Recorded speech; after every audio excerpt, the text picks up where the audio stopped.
Reverbera Music.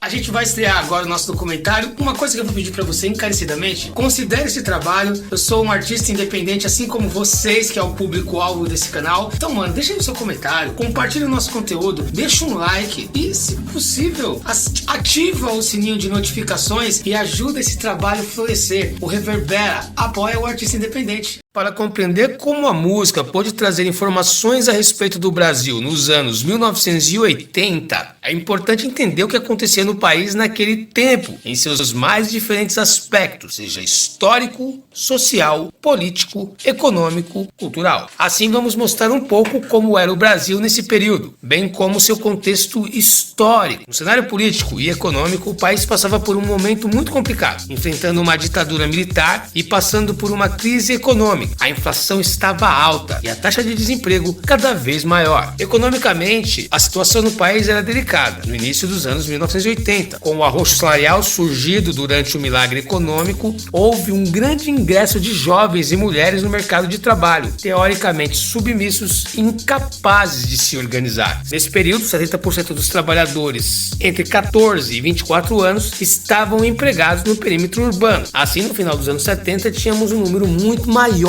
de consumidores jovens no país. Já em 1980, a crise era diferente. A inflação ultrapassava os 100%. O desemprego em 1982 já atingia 6 milhões de pessoas. 1,5 milhão somente na cidade de São Paulo, e empurrava outros 7 milhões para subempregos. O perfil do jovem brasileiro era o de garoto que de uma hora para outra perderam o acesso à diversão e ao consumo. Jovens que buscavam informação e que se sentiam excluídos, marginalizados e muito raivosos. Eram punks, em outras palavras. Se você viu o documentário até agora, velho, é porque você tá gostando. Se você tá curtindo o conteúdo, esse conhecimento é necessário, você acha que ele é legal pra adicionar aí no seu vocabulário de ideias, compartilha, ativa o sino de notificações, se inscreve e fortalece o canal. A gente tá aí pra fortalecer uns aos outros e vive o underground, o cenário independente, que é o palco que a gente mesmo constrói. Dá uma força pro amigo aí, deixa o seu like aí, o seu comentário. E se você não... Devido a essa crise, a ditadura militar estava cada vez mais enfraquecida.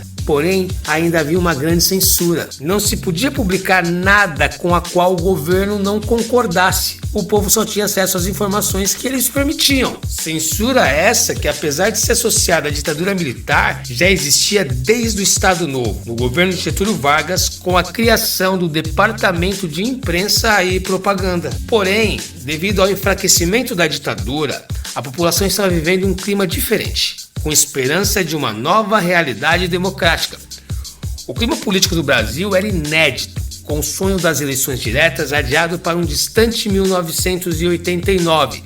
O país consolava-se com o fato de que, pela primeira vez desde João Goulart, ao menos teríamos um presidente civil. No cenário de comunicação, o órgão que possuía maior influência no país era a Rede Globo. No início da década de 1980, a hegemonia da Globo era impressionante. Era imensa a sua influência no público médio brasileiro. A corporação incluía 7 emissoras próprias, 6 em parceria e 36 afiliadas, um patrimônio estimado em $1 bilhão. 12 mil funcionários, 18 emissoras de rádio, o segundo maior jornal do país, uma produtora de vídeo, uma gravadora, um alcance de 98% do território nacional e uma audiência potencial de 50 milhões de espectadores, que lhes valiam 2/3 de toda a verba publicitária em circulação no Brasil. Nunca um órgão de comunicação teve tanto poder no país. Assim, os 2 maiores programas musicais pertenciam à emissora Globo, o Globo de Ouro e o Cassino do Chacrinha. Somente os artistas que tocavam muito nas rádios eram convidados para esses programas. Para a época, participar desses programas significava o auge do sucesso. Isso porque eles tinham uma visibilidade nacional muito grande entre a população, maior até que as rádios. No início dos anos 1980, o mercado fonográfico estava sofrendo os efeitos da crise econômica, diferente da década anterior, no qual ele estava em crescimento. Durante os anos 1978 e 1979, o setor fonográfico brasileiro chegou à 5ª posição no mercado mundial, porém, com a crise, estava tendo que se readaptar e cortar gastos. Isso também fez com que muitos artistas buscassem lançar seus discos de forma independente, sem o auxílio de gravadoras, pois os custos das gravadoras eram bem altos. Por meio de vários selos independentes, como Eldorado, Selo da Gente, Baratos Afins, Cogumelo e Heavy Discos, foram lançados trabalhos que não se enquadravam ou não tinham chances em gravadoras. Nesse período, os jovens do país estavam consumindo mais produtos culturais, como a música. E no início dos anos 80, as discotecas e as danceterias se tornaram bastante populares. Com ela, os discos musics, um estilo popular mais dançante, se popularizou entre os jovens.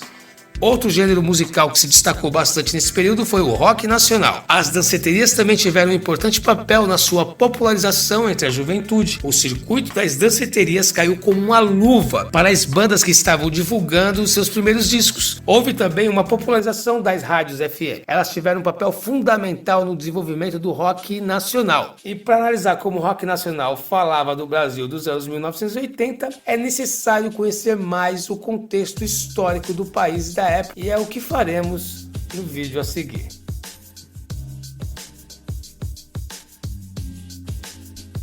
Para você que assistiu hoje o primeiro episódio do nosso Reverbera Doc, o meu muito obrigado. Se não se inscreveu ainda, se inscreve e compartilha, ativa o sininho e vamos fortalecer o palco underground, a cena independente que a gente faz parte, certo? Sou o Ed Dias, do Reverbera Music, da Saquarema Surf Rock, da ubtv.com.br e conto com o apoio da DL Produções e Eventos e Usine Contramão Musical, Zé Júlio Piauí, meu irmão.